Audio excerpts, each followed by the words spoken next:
جنوبی افریقہ، Canada, Algeria اور چلی میں بھی فلسطین کی آزادی اور فوری جنگ بندی کے لیے ریلیاں نکالی گئیں۔ بھارت میں بھی مظلوم فلسطینیوں کے حق میں خواتین نے ریلی نکالی۔ بیروت میں فلسطین کے حق میں مظاہرے کیے جا رہے ہیں۔ بحرین میں اسرائیلی سفارت خانے پر پیٹرول بموں سے حملہ کیا گیا۔ مظاہروں کے پیش نظر اسرائیل نے بحرین، اردن اور مراکش کے سفارت خانوں کو خالی کروا دیا ہے۔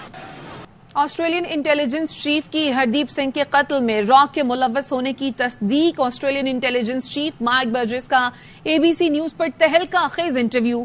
کہتے ہیں کینیڈا کی جانب سے لگائے گئے الزامات درست ہیں۔ کینیڈین حکومت نے تصدیق کے بعد بھارت کو قتل کا ذمہ دار ٹھہرایا۔ کینیڈین شہری کے قتل پر بھارت کینیڈا تنازع کی وجہ نہیں بنتی۔ کسی بھی ملک کے شہری کا دوسرے ملک کے ہاتھوں قتل سنگین اقدام ہے۔ آسٹریلیا میں موجود سکھ شہریوں کو مکمل تحفظ فراہم کریں گے۔ حال ہی میں فائیو آئیز کے نمائندگان کی ملاقات میں بھی مائک برجس کی جانب سے کینیڈین موقف کی تائید کی گئی۔ نیو یارک ٹائمز کے مطابق امریکی انٹیلیجنس کی فراہم کردہ معلومات کے مطابق مودی سرکار سکھ رہنما کے قتل میں ملوث ہے۔ معروف بھارتی تجزیہ نگار اویناش پلیوال کی جانب سے بھی مائک برجس کے بیان کی تائید کی گئی۔ کینیڈا اور بھارت کے درمیان سفارتی کشیدگی شدت اختیار کر گئی۔ کینیڈا نے بھارت سے 62 میں سے 41 سفارتی اہلکاروں کو واپس بلانے کا اعلان کر دیا۔ کینیڈین وزیر خارجہ کا کہنا ہے بھارتی حکام کو کینیڈین سفارتکاروں اور ان کے اہل خانہ کو آگاہ کر دیا گیا ہے۔ 21 سفارتی اہلکار بھارت میں موجود ہیں، وہ کام کرتے رہیں گے۔ بھارت نے کینیڈا کے سفارتکاروں کو واپس بلانے کا مطالبہ کیا تھا اور ان کا سفارتی استثنا ختم کرنے کی دھمکی دی تھی۔ واپس آئیں گے اس بریک کے بعد، ہمارے ساتھ رہیے۔ Welcome back. سپریم کورٹ میں 90 روز میں انتخابات کرانے اور فوجی عدالتوں میں سویلینز کے ٹرائل کے کیسز سماعت کے لیے مقرر کر دیے گئے۔ سپریم کورٹ کی جانب سے جاری کردہ کاز لسٹ کے مطابق 90 روز میں انتخابات کرانے کے کیس کی سماعت 23 اکتوبر کو چیف جسٹس قاضی فائز عیسیٰ، جسٹس امین الدین خان اور جسٹس اطہر من اللہ کریں گے۔ کاز لسٹ کے مطابق فوجی عدالتوں میں سویلین کے ٹرائل کے کیس کی سماعت بھی 23 اکتوبر کو ہوگی۔ جسٹس اعجاز الاحسن، جسٹس منیب اختر، جسٹس یحییٰ آفریدی، جسٹس مظاہر علی اکبر نقوی اور جسٹس عائشہ ملک کیس کی سماعت کریں گے۔ چیف جسٹس قاضی فائز عیسیٰ کی زیر صدارت 3 رکنی کمیٹی کا اجلاس۔ ذرائع کے مطابق کمیٹی نے آرٹیکل 184(3) کے مقدمات کی فہرست تیار کرنے کا حکم دیا ہے۔ رجسٹرار سپریم کورٹ کو مقدمات کی فہرست پیش کرنے کا بھی حکم دیا، جبکہ کمیٹی نے رجسٹرار کو آئینی تشریح کے مقدمات کی فہرست بھی دینے کا حکم دیا ہے۔ آئینی مقدمات پر سماعت کے لیے 5 رکنی لارجر بینچ تشکیل دیے جائیں گے۔ کمیٹی کے اجلاس میں جسٹس سردار طارق اور جسٹس اعجاز الاحسن نے شرکت کی۔ مسلم لیگ نون کے قائد نواز شریف دبئی میں اسحاق ڈار کے بیٹے علی ڈار کے گھر مقیم ہیں۔ وہ گزشتہ روز سعودی عرب سے دبئی پہنچے۔ حسین نواز اور حسنین ڈار بھی ان کے ساتھ ہیں۔ علی ڈار کے گھر ان کا استقبال کیا گیا۔ نواز شریف کی آج اہم ملاقاتیں متوقع ہیں۔ ذرائع کے مطابق نواز شریف کل دبئی سے پاکستان کے لیے روانہ ہوں گے۔ سابق وزیر اعظم خصوصی طیارے سے پاکستان پہنچیں گے۔ نون لیگ کے رہنما خواجہ آصف کہتے ہیں پیپلز پارٹی آج ہم پر الزام لگا رہی ہے کہ یہ فکس میچ ہے۔ کیا پیپلز پارٹی کو پہلے نہیں پتا تھا کہ یہ میچ فکس ہے؟ 14 ماہ ہمارے ساتھ رہے، کیا ان کو میچ فکس کا نہیں پتا تھا؟ پیپلز پارٹی ہمارے اوپر یہ الزام لگا رہی ہے تو پیپلز پارٹی کو اس طرح کوئی میرا مطلب بچے تو نہیں ہے نا، 14 مہینے ہمارے ساتھ گزارے ہوئے 2 مہینے ہو گئے، ان 2 مہینے میں ان کو پتا لگا ہے کہ ہم دیر از اے فکس میچ، ان کو پہلے نہیں پتا تھا when they were our partners۔ اور پیپلز پارٹی کے رہنما فیصل کریم کنڈی بولے خواجہ آصف نے اعتراف کر لیا کہ میچ فکسڈ ہے، اس بار کوئی فکس میچ نہیں مانے گا۔ جو قانون نواز شریف کے لیے وہ قانون ہر ایک کے لیے ہونا چاہیے۔ نگراں حکومت نواز شریف کو ریاستی استقبال دے رہی ہے۔ بات ہے کہ خواجہ صاحب نے تو یہ مان لیا کہ انہوں نے میچ فکس کیا ہوا ہے اور وہ سلیکٹ ہو کر آ رہے ہیں۔ ہم تو نہیں کہہ رہے تھے کہ میچ فکس ہے یا سلیکٹ ہو کر آ رہے ہیں، تو آج تو انہوں نے خود مان لیا کہ ہم نے میچ فکس کیا تھا اور فکس کیا ہوا ہے اور ہم سلیکٹ ہو کر آ رہے ہیں اور یہ چیزیں آ رہی ہیں۔ لیکن آپ کو میں بتا دوں کہ اس دفعہ اگر کوئی سلیکٹ ہو کر آئے گا تو وہ بہت دیر نہیں چلے گا۔ پاکستان کی جو یوتھ ہے اس وقت 65% ابو آپ کا ووٹر جو ہے وہ نوجوان یوتھ ہے، وہ سلیکشن قبول نہیں کرے گا، وہ الیکشن قبول کرے گا۔ مریم نواز کہتی تھی لیول پلئنگ فیلڈ ہوگی تو نواز شریف آئیں گے۔ انہوں نے تو یہ تک پیش گوئی کر دی تھی کہ نواز شریف کی ضمانت ہو جائے گی، وہ جیل نہیں جائیں گے۔ نواز شریف کی گرفتاری کے بعد سے مریم نواز کا رویہ سخت اور دھمکی آمیز رہا۔ نواز شریف کل مینار پاکستان پر جلسے سے خطاب کریں گے. تیاریاں حتمی مراحل میں داخل ہو گئی ہیں. اسٹیج تعمیر ہو چکا, کرسیاں لگائی جا رہی ہیں. مزید بتا رہے ہیں ہمارے نمائندے الماس احمد. پاکستان مسلم لیگ نون کے قائد میاں نواز شریف کل وطن واپس آ رہے ہیں 4 سال بعد, اور آتے ہی ان کا جو پروگرام مرتب کیا گیا ہے وہ لاہور میں مینار پاکستان کے سائے تلے ایک جلسہ عام سے خطاب کریں گے, جس کے لیے جلسے کی تیاریاں حتمی مراحل میں ہے. یہاں پر سٹیج ابھی تک مکمل ہو چکا ہے, اور سٹیج بہت خوبصورتی سے نواز شریف کی دیو قامت تصاویر سے سجایا گیا ہے. ٹھیکیدار ہے اس کے مطابق تقریباً 40,000 کرسیاں ابھی تک یہاں پر پہنچ چکی ہیں. جو مسلم لیگ نون کلیم کر رہی ہیں, ان کا تو یہ کہنا ہے کہ 10 لاکھ سے لوگ یہاں پر موجود ہوں گے, اور ایس ایم ڈی سکرینز بھی متعدد یہاں پہ میدان میں لگائی گئی ہیں. اور کل رات تقریباً 9 بجے میاں نواز شریف قوم سے خطاب کریں گے. جی, نون لیگ کے جلسے کے لیے سرکاری وسائل کے مبینہ استعمال کا انکشاف ہوا ہے. Motor vehicle examiner D C office اہلکار کی بسیں بک کرنے کی مبینہ ویڈیو سامنے آ گئی. ضلع سے 27 بسیں مینار پاکستان جائیں گی. ڈسٹرکٹ گورنمنٹ پیسے کیوں پورے کرے گی؟ ڈسٹرکٹ گورنمنٹ نہیں کرنے, وہ آپ دے رہے ہیں, سی سی گورنمنٹ کرنے.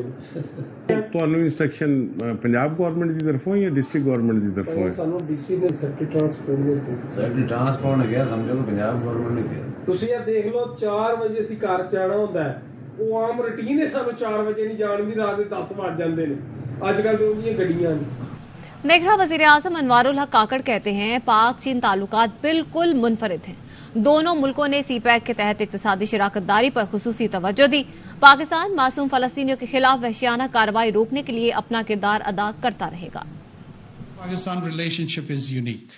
Our two countries have now placed special focus on our economic partnership manifested in CPEC.